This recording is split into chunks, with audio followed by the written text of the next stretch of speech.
Hello and welcome to the Leading with Lean podcast. My name's Philip Holt, author of Leading with Lean, The Simplicity of Lean, and Leading Lean by Living Lean.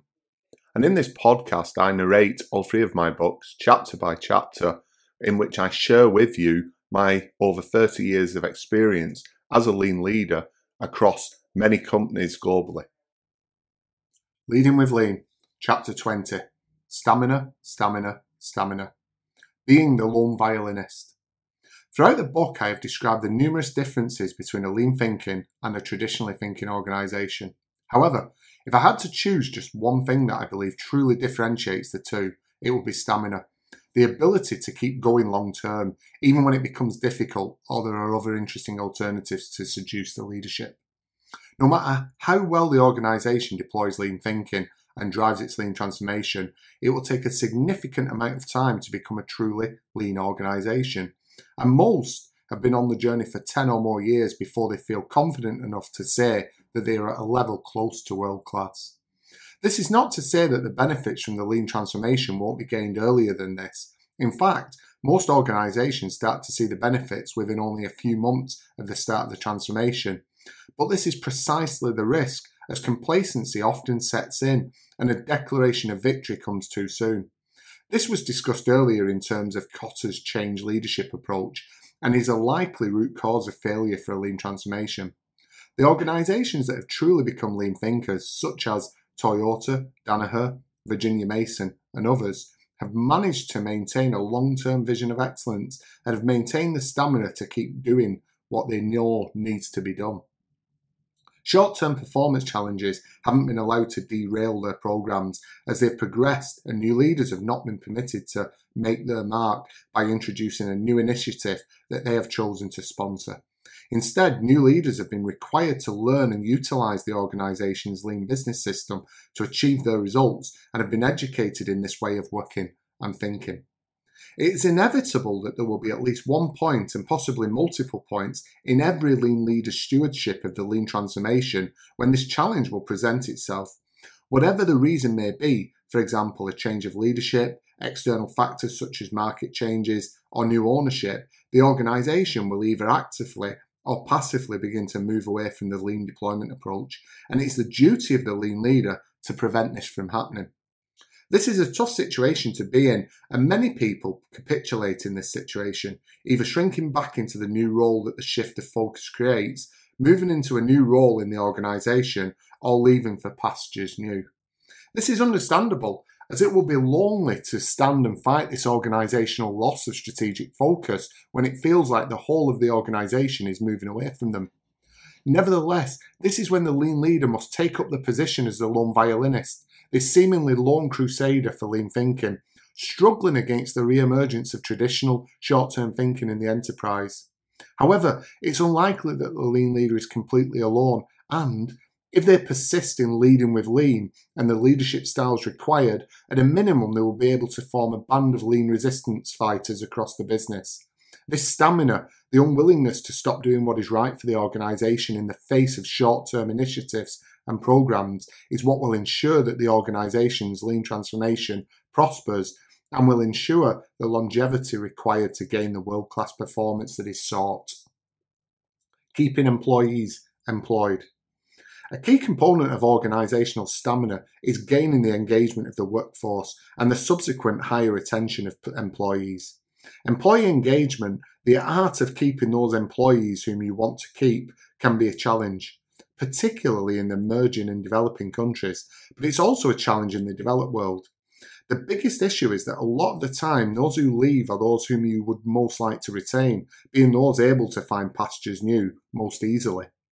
One of the most common reasons for leaving a job is a disengaging environment, which means that if we can find the right approach to engage our team members, we can increase our retention and make a significant contribution to becoming a high-performance organisation. To explain the approach a bit further, consider the retention triangle.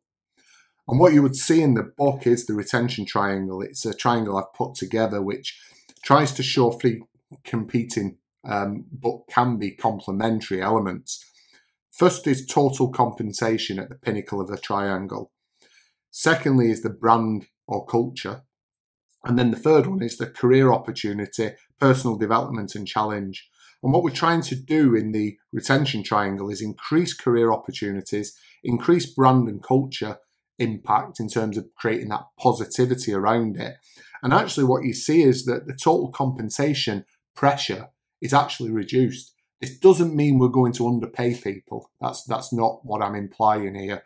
But what it does mean is that we don't need to pay the top dollar, the highest percentage of payment for people, because what we can do is pay a good salary, a competitive top quartile salary to everyone, but develop them, give them career opportunities, create a culture and a brand that they aspire to be part of, and that will balance out in what I call the retention triangle. So the retention triangle is used as a model for the three key elements of the retention of employees. Number one, brand and culture. The brand of your organisation can engender pride and loyalty in your employees, particularly if it is one which is well known in their local community for the quality of its products or service, good community citizenship, environmental responsibility, charitable endeavours, or other such things.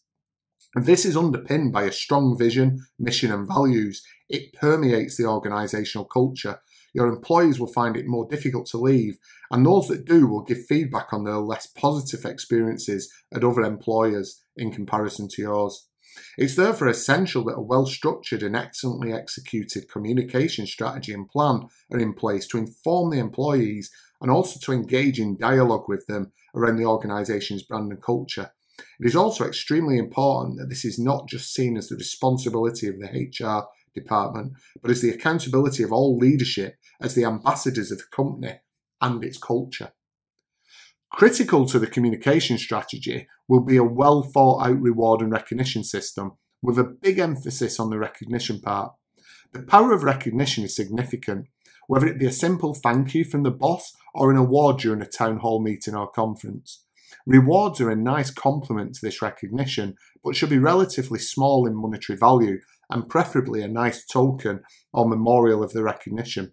Where possible, team-based reward schemes are particularly good as they can support and embolden the autonomous work groups that we would like to create within our organisation. However, recognition and praise will not work in a culture of low overall engagement and so cannot be the only part of the equation and will need to be integral to the overall cultural approach. A culture of performance management with open dialogues and clear prioritisation is required to facilitate an environment where our people's talent can shine and they're able to understand how they contribute to business success and are motivated to do so. Leaders must facilitate this culture of performance through coaching and by getting out of their team members' way when they are doing the work. Hi, Philip here. Sorry to interrupt the narration of this particular chapter, but I just wanted to remind you that all of my personal profits from the books go to charity. So if you would like to buy a book, it would really be helpful. Otherwise, if you feel that the podcast is sufficient, then please feel free to make a donation to my current charity, which is Women's Aid. It's a great charity which helps to stop domestic violence for women and children. Thank you. Number 2, career opportunity, personal development and challenge. Career opportunity, personal development and challenge are elements of the job that most employees want, and this is not simply the cliche of promotion to the top or the organisation, but can be as simple as, for example, an operator who would like to become a team leader or a procurement engineer who wants to work in marketing. Providing these types of opportunity for existing employees and avoiding the familiarity breeds contempt trap, which often results in external recruitment, will create an environment whereby employees see opportunity and interest in the organisation and therefore a bright future. CFO asks CEO, what happens if we invest in developing our people and then they leave us? CEO answers, what happens if we don't and they stay? Coupling this with personal development opportunities through a mixture of formal training, leadership and peer coaching, and on-the-job training will help team members to grow their talent and feel in control of their own development, and autonomy for which most of us yearn.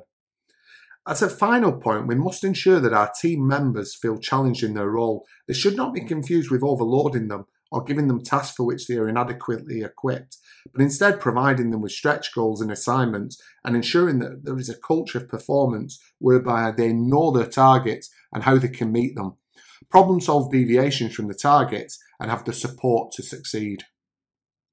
Finally, number 3, total compensation.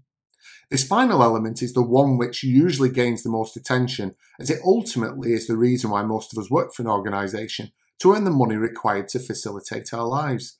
This is why work is sometimes referred to as our livelihood or gainful employment. However, it is this element that has proven to be the least effective in terms of motivation of employees in the long run. The compensation in its totality, when all components such as salary, pension, bonuses, allowances, etc. are considered, must be competitive in the marketplace.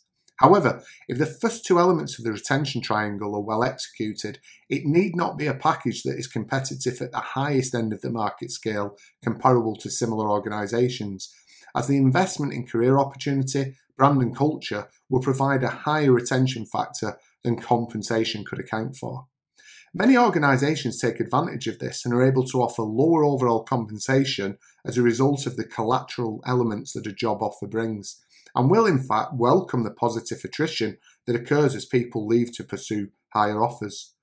The combination of employee engagement and a business system that quickly inducts, trains and develops team members will ensure that their overall employment costs are lower and the people more effective than the traditionally managed competition.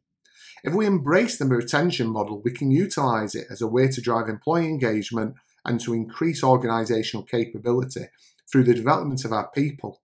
This can boost recruitment as employees become ambassadors of the organisation and word of mouth permeates, describing the positive elements of a career.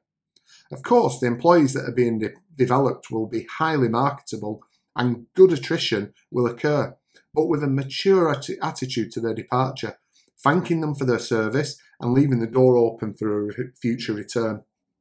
The culture will only be enhanced and our organisation's reputation in the marketplace bolstered further.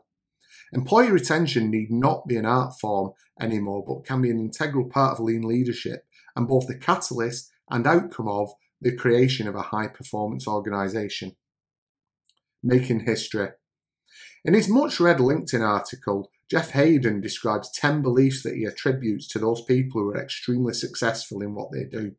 Whilst reading them, I could very quickly see how these 10 beliefs were applicable to the lean leader, and certainly the last 3 of them, which are related to the theme of this chapter, the need for stamina. For completeness, the 10 beliefs that Hayden attributes to the successful are: number 1, success was only inevitable with hindsight. Number 2, I can choose for myself. 3, I am not self-serving, I am a servant. 4, I may not be first, but I can always be last.